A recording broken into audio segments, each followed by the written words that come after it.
So good morning mga kalingap, isang mapagpalang umaga. Dito naman tayo sa ating garden. At ito na po ang ating puso. Pansin nyo, tinanggal mo natin yung ulo, yung pitchil niya. At gusto natin palagyan dito ng kubo para hindi manakaw po, para siguradong bagang safe.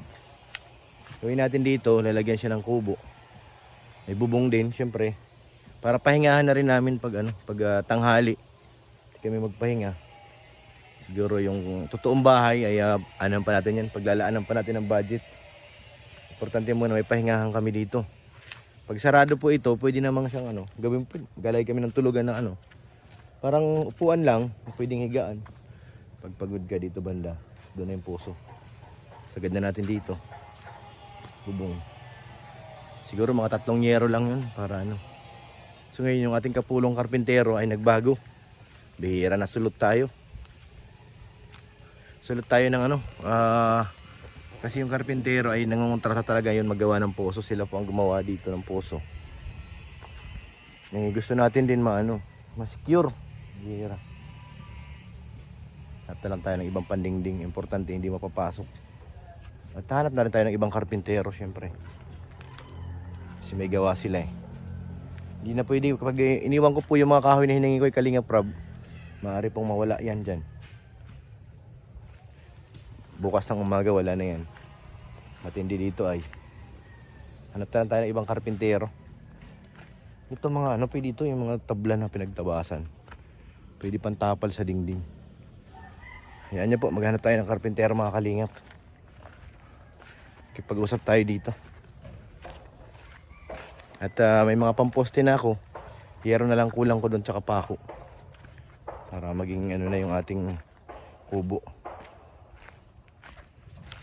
Salamat kay Ate Ani Haramilla, kay Ate Elizabeth. Thank you.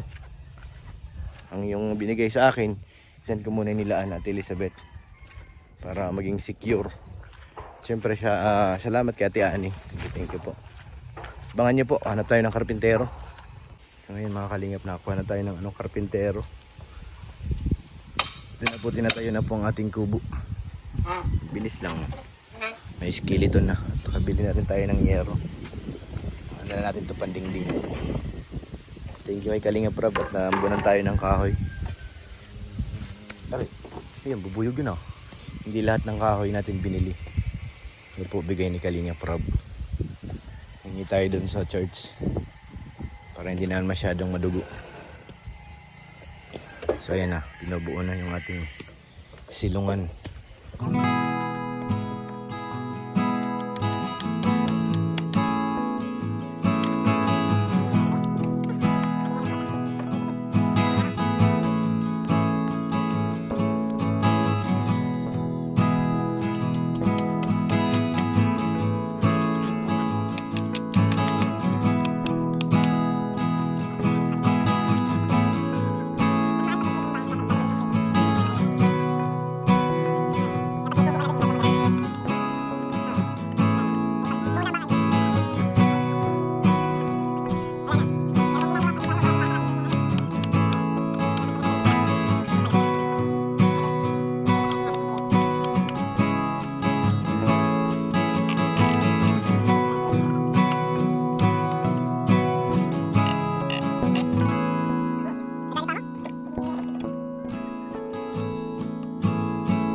grabe, may bubong na! Excited ako. Promise. Oo, promise. Excited talaga ako. Bahay na kami.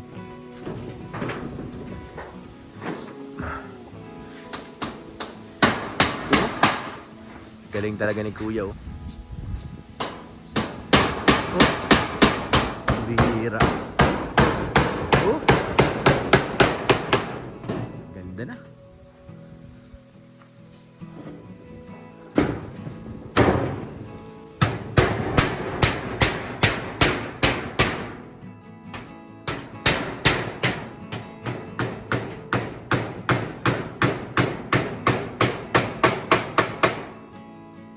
Saktong-saktong ano ni Kuya. Parang sinasadya.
Siyang pamakuan at nilagyan natin parang pintuan na rin po.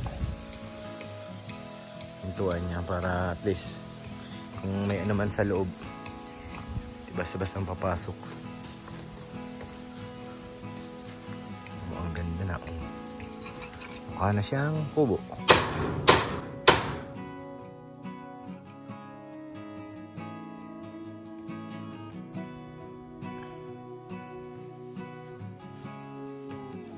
Ito naman yung ating kalabasa. Ating gapangan. Hihigpitan ko po ito. Yung mga alamri. Tagtarin natin ito ng alamri. Tawid-tawid. Para maganda ang ano niya. Pag bumunga ang ating kalabasa, maganda. Nakabitin. Ikot-ikot lang siya dito. Sikmaya, pamerienda. Ay, grabe. Pamerienda pa siya. Oh.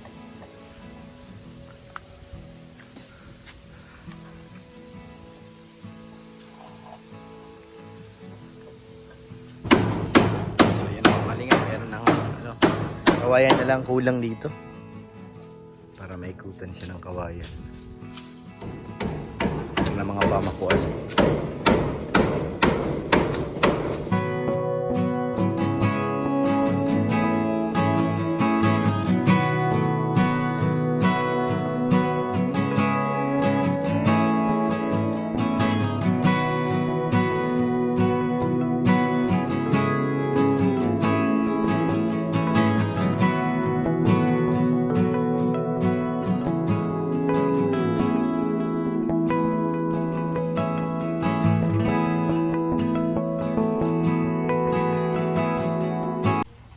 So yun na nga mga kalingap ang nangyari sa ating kubo. Kulang na lang nito dingding at saka pintuan para dito sa ano. May mukha na po siyang bahay kubo. Tapos nilagyan ko nga po to dito ng upuan. Medyo malapad ng konti. Para masarap pa magpahinga. Kahit wala ng bintana yan siguro, no? Unang pabahay. Bihirang pabahay ito. Salamat pala kay Kalinga Prab sa mga nakahingi nating kukulamber doon. Thank you. Siyempre kay Ate Elizabeth, maraming salamat. Thank you po. Kay Ate Ani Haramilya, maraming salamat. Ate Inday PB, thank you po. Sa lahat po ng mga nagpaabot ng pagmamahal, maraming salamat po sa inyo. Sa Love in Care Group, maraming salamat kay Madam Judge, thank you po. Po, may bago na kaming harong. So yun mga kalingap, dito na po, dito sa ating kubo. Naglagay na po kami ng kawayan. Naka-order po kami ng kawayan kay kuya. Pero tingin ko kukulangin pa ito ay pangalawang araw na namin dito sa ng kubo. Pero hindi naman totaling straight yun. Kasi ay nung isang araw, kahapon po wala kami. Dahil nagligas pa ako. Sama sila Kalinga Prab. Kaya ikaw, may kawayan ng konti. Tapos dyan kay Sikmaya, meron ako. Kamagkano na tayo Sikmaya sa ating kubo?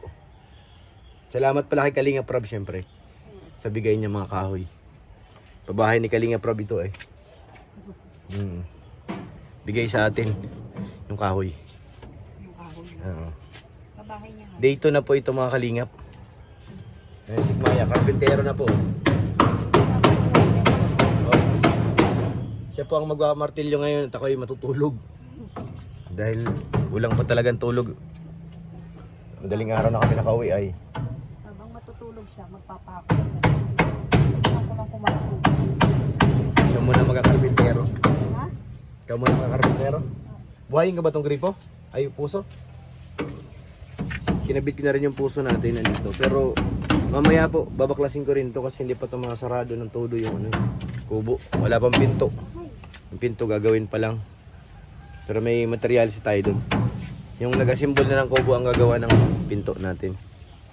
Kakabit niya na rin daw yun bukas. Birthday ni pare. Oo, nasa birthdayhan ngayon eh. Dapat pagawin ko siya ngayon dito kaso may birthdayhan ay. Kaya tayo na muna. Ay sisikmaya muna. Ako'y magre-relax ng konti dahil puyat. Para pa akong lasing. Di ba? So ito, natapos na natin yung kabilang pisngi. Grabe, makain din pala ng kawayan, Hindi pa nga mga lahat yung matakpan namin ito ngayon. Bihira. Magastos din pala sa kawayan. At least na natabingay na ng konti. Sa buong maghapon pa basta may kawayan, kaya yan. Sarado. Sikmaya, mga karpintero na ulit. Nakabilib na ako. Balik karpintero naman tayo muna. Ay, grabe. Dito Galing na ako karpintero. nagsisimula. Bahala ka dyan. Kasi doon Bahala ka dyan. Yung beses tinamaan yung daliri ko ng itim na sabi na eh. Asan ba yung isa? Ano nakapatong.